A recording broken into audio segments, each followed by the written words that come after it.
刘洋，你已经打完盐水回到家了，然后咳嗽的特别的严重。你看刚刚咳嗽完，这个脸都憋得通红通红的。晚上我跟他睡觉的时候，他一个劲的咳嗽，吵得我都睡不着觉。我嗓子很难受呀，而且我前2天早上上学的时候还咳着些了。刘洋，你也不感冒，也不发烧，就是一直咳嗽。但是他晚上不跟着我睡嘛，我很少听到他咳嗽。然后白天的时候他就上学去了，晚上回来也没听见他咳嗽，就突然的就变得这么严重了。这人家永远不是跟我睡吧？我一听他咳嗽的不对劲，亏一个劲，哎呦，憋的难受都那样。你可难受了，嗓子还疼。咳嗽的就一个劲想吐。对。哎呀，你听着咳嗽的声音。绿茶我都喝了，药也吃了好长的药，都是不管数。这是拍的他的肺部，这个咱也看不明白。你看这个单子都看懂了，就是这上写的急性肺炎嘞。他这个还传染不？传染不？说的不传染，谁知道？那你约翰，你赶紧戴个口罩去吧。你看弟弟妹妹都那么小，你别再传染他们了。你看这个吓的，你也戴个口罩就去。戴口罩太憋人了，你戴吧。咱一块戴。你是病原体。你俩别对着说话了。这个是检查出来的炎性病变，急性上呼吸道感染，而且还是弱阳性。肺炎嘛，还非阳性阴性，然后他这个肺阳性好的慢，是吧？他得打几天盐水？那会儿得打6、7天。哎呦，我的老天爷爷嘞！你难受不？渴死了。多喝点水就去。抽血的时候嗷的叫，我跟你们说。打了我3针，这一针，这一针，还有这一针。人家都有用处的，这一针是抽血检查你咋回事？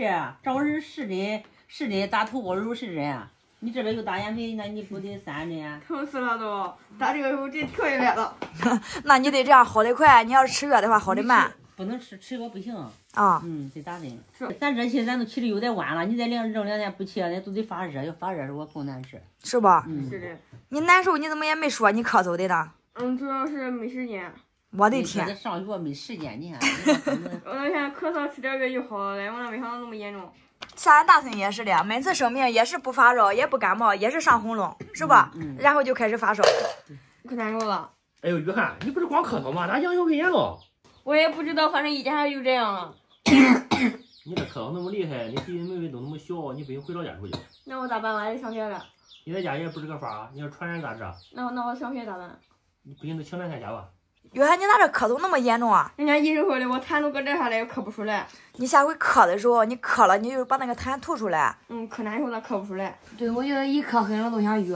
是的。10几岁不会咳痰，难受。我不需要好几次都想咳着约。我听他这咳的就特别严重，感觉整个嗓子都劈了。你现在是不是嗓子也难受，这里也难受？对，还有脑子都空空了。那你要不然这样吧，你也别去上学去了。你上学的话，你再传染其他同学呢。那我咋办？给老师请个假吧，对吧？都这么严重了，怎么去上学？我上学咳嗽的时候，我那我就抱着脑咳嗽，不然他脑子里边都空了，可难受了。脑浆都给你咳出来。好浆，我给你那么笑。约翰咳嗽那么厉害，有可能就是2次阳，你不行回老家住去吧。他阳性肺炎可能就是2次阳嘛。对。你看那弟弟那么小，你回来传染他怎么办？那不是你叫他回老家，他得到明天还得打盐水嘞。那咋整？啥吧？晚上睡觉的时候戴着口罩。睡觉戴着口罩不憋回，让他在一个沙发睡吧。那沙发不行呀，沙发那么冷，一再冻着不更那个了吗？那跟谁睡，万一传染了，那不麻烦了？一传十，十传百。跟你睡的时候，你天天在一块睡啊？传染我还得抱他嘞。你把那弟抱过去，快点，别离他远一点。